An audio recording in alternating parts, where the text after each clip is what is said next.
بسم الله الرحمن الرحیم. بیا هم ښه راغلاست.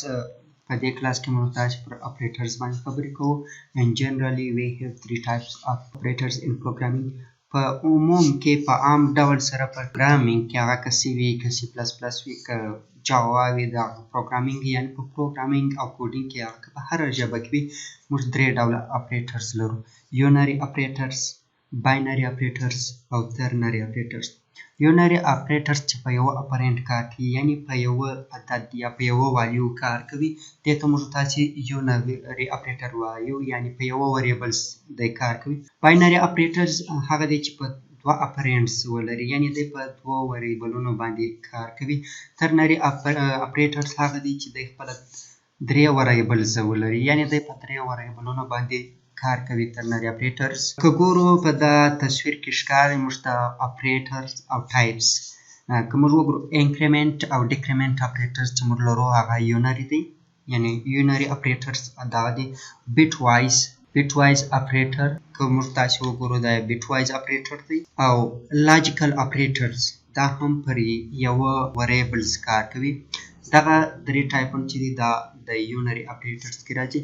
او بل باینري اپریټرز که موږ تاسې وګورو اریتمیټیک اپریټر، جمع، منفي، ضرب، تقسیم او ماډیلو، دا پر دوه وریبلونو کار کوي. یعنې موږ تاسې نشو کولی چې یو وریبل د ځان سره جمع کړو، یعنې دا دوه وریبلونو باندې کار کوي، یعنې ا جمع بي یا ا جمع ا دوه وریبله شوه. او ریلیشنل اپریټرز یعنې ګریډر دین، لیس دین، ایکول اور ګریډر دین، لیس اور ایکول دین یا ایکول او ناٹ ایکولز، دا ریلیشنل اپریټر دی چې دا هم په باینري اپریټرو کې راځي، یعنې دی په دوه والیو کار کوي. بل لاجیکل اپریټرز دی اینډ او آر، لاجیکل اینډ او لاجیکل آر اپریټرز. اینډ که دواړه شرطونه صحیح وه نو دی ټرو دی، یعنې که په اینډ اپریټرز کې د کنډیشن مکمل شرطونه صحیح وه، هغه که دوه شرطه یي، که درې یي، که څلور یي، یعنې ټول به صحیح وي نو دی صحیح یعنې ټرو دی. او په آر کې اور لاجیکل کې چې دی هغه که هر څو شرطه وي خو چې یو کې صحیح سي ریزلټ یې ټرو دی. بیا بیټ وایز اپریټرز باندې موږ کار کوو، لیفټ شفټ بیټ وایز، رایټ شفټ بیټ وایز او داسې. بیا اساینمنټ اپریټرز باندې موږ کار کوو چې دا هم باینري اپریټرز دی. اساینمنټ اساینول یعنې یو وریبل ته والیو اساینول، جمع مساوي، منفي مساوي، ضرب مساوي، تقسیم مساوي، ماډیلو مساوي، همداسې نور. ترنري اپریټر موږ یو داسې والیه او شاریحه دا موږ لرو. ترنري اپریټر په درو وریبلو کار کوي. که چیرې دا شرط صحیح سو موږ وایو سوالیه ولګوو، بیا هغه سټیټمنټ وکړه، او که غلط سو بیا د شاریحې وروسته دا بل سټیټمنټ راکړه چې په دې به موږ تاسې د خیره عملي کار وکړو. بل پایتن اپریټرز. اوس پایتن اپریټرز ته راځو. مخکې موږ هغه باینري، ترنري، یونري اپریټرو باندې هغه عموما د ټول پروګرامینګ لپاره و. اوس په پایتان کې موږ کوم اپریټرز are used to perform operation on variables and values. اپریټر موږ د دې لپاره کاروو چې په وریبلونو او والیوګانو باندې موږ اپریشن اجرا کړو. اریتمیټیک اپریټرز لرو، اساینمنټ اپریټرز لرو، کمپریزن اپریټرز لرو، لاجیکل اپریټرز لرو، آیډنټیټي اپریټرز لرو، ممبرشپ اپریټر لرو، بیټ وایز اپریټر لرو چې دا خپله د پایتان اپریټرز دي. نو دغه د اپریټرز کوم ډولونه دي دا موږ په پایتان کې لرو. شروع کوله پایتان اریتمیټیک اپریټرز څخه. پایتان اریتمیټیک اپریټرز څه چې دي؟ اریتمیټیک اپریټرز are used with numeric value to perform common mathematical operator. arithmetic والیوګانې چې دي هغه موږ تاسې په نومریک یا په عددي والیوګانو کې استعمالوو چې موږ تاسې دغه د ریاضیاتو هغه عمومي یعنې عام اپریشنونه لکه جمع، منفي، ضرب، تقسیم دا لپاره وکاروو. په ټیبل کې موږ تاسې که وګورو وینو چې که وګورو ټیبل کې اپریټرز دي، بیا د اپریټرز نیم دی، بیا اگزامپل یا مثالونه دي. دا اپریټرز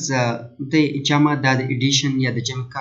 لپاره کاروو، ماینس د سبټراکشن یا منفي لپاره کاروو، مثال ایکس منفي وای. ملټیپلیکیشن یعنې موږ تاسې سټیریک کاروو. دلته په پروګرامینګ کې ملټیپلیکیشن یعنې د ضرب لپاره کوو ایکس ضرب وای. سلاش چې دی دا د ډیویژن یا تقسیم لپاره کاروو، ایکس تقسیم پر وای. ماډیلو یا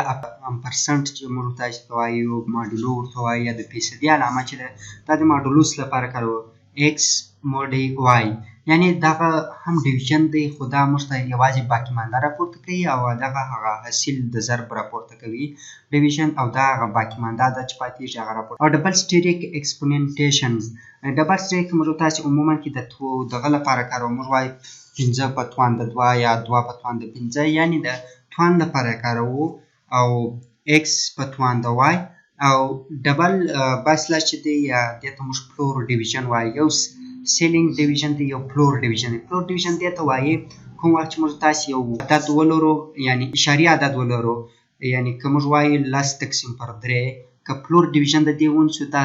3 راځي یعنی هغه اشاریه عدد که هر څو کې 3.9 جواب رالی که 3.4 جواب رالی دا ټول د کېږي یوازې موږ ته انټیجر عدد 3 په لاس راکړي دي فلور ډیویژن وایي او سیلینګ ډیویژن که 3.1 هم د 4 شي که 3.9 هم د 4 شي نو دا و پایتون اریتمټیک اپریټرز نو اوس په یو څه عملی کار وکړو که وګورو پایتون اریتمټیک اپریټرز به یو وریبلز واخلم num1 is equal to او num2 تبو راساین کو څلور دا دوه وریبلونه ما واخیستل اوس په زه د هر وریبل ځانته دغه کم او ریزلټ په مساوي کو ریزلټ ته به موږ عموما کې وراساین کو دغه د اپریټرز یا arithmetic operators نو num1 plus زه غواړم اوس دا پرنټ کړم که چیرې اوس دا پروګرام زه رن کړم نو دا د اډیشن وویش یعنی که چیرې موږ دا دوه جمع کړو نو دغه ریزلټ وویش راځي دغه وروسته موږ تاسې یو دغه سټیټمنټ به کاپي پیسټ کړو د اساني په خاطر که چیرې راسو اوس موږ تاسې وګورو دا څلور عملیه ما اجرا کړې جمع منفي ضرب او تقسیم که چیرې زه دا پروګرام رن کړم که وګورو اډیشن وویش یعنی درویشت جمع څلور مساوي کېږي په وویشت سره num1 num2 او سبټراکشن له درویشت څخه چې څلور منفي کړو 19 پاتېږي او ملټیپلیکیشن یعنی درویشت ضرب څلور دا 2 وي ډیویژن 15.15 یعنی درویشت پر څلور موږ تاسې ویشو نو 15.15 جواب رالی چې دا و هغه اریتمټیک اپریټرز هغه وروسته اریتمټیک دوه اپریټرز موږ نور لرو چې یو اکسپوننټیشن اپریټرز دی یعنی په توان او بل فلور ډیویژن دی فلور ډیویژن اول لومړی به زه پر اکسپوننټیشن اپریټرز باندې خبرې وکړم num1 is equal to 5 and num2 is equal to دا دوه وریبلونه ما ریزلټ به زه مساوي کړم num1 په توان د num یعنی که موږ وګورو 15 په توان د 2 د دې ریزلټ چې راوځي نو موږ به پرنټ کو که چیرې دا پروګرام زه رن کړم که وګورو ریزلټ یې 25 یعنی 15 مربع 15 مربع 25 کېږي که چیرې زه دغه تغییر ورکړم دا ځایو ته یعنی دا وارې num1 او num2 سره چینج کړم نو په دې حالت کې 2 په توان د 15 کېږي چې 2 په توان د 15 خپله 22 کېږي که وګورو دوهم 22 توان یا یو عدد په توان ښودل چې دې ته موږ اکسپوننټیشن وایي درېیمه مهمه خبره چې موږ تاسې راځو هغه د فلور ډیویژن ده څنګه کولی شو یو عدد فلور ډیویژن دغه کړو نو زه به دا سټیټمنټ کمنټ کړم او num1 به زه 9.45 دا زما num1 شو غواړم پر درو num2 درې شو پر دوه باندې وویشم فلور ډیویژن که چیرې زه اوس دا رن کړم 3.0 یعنی هغه مکمل عدد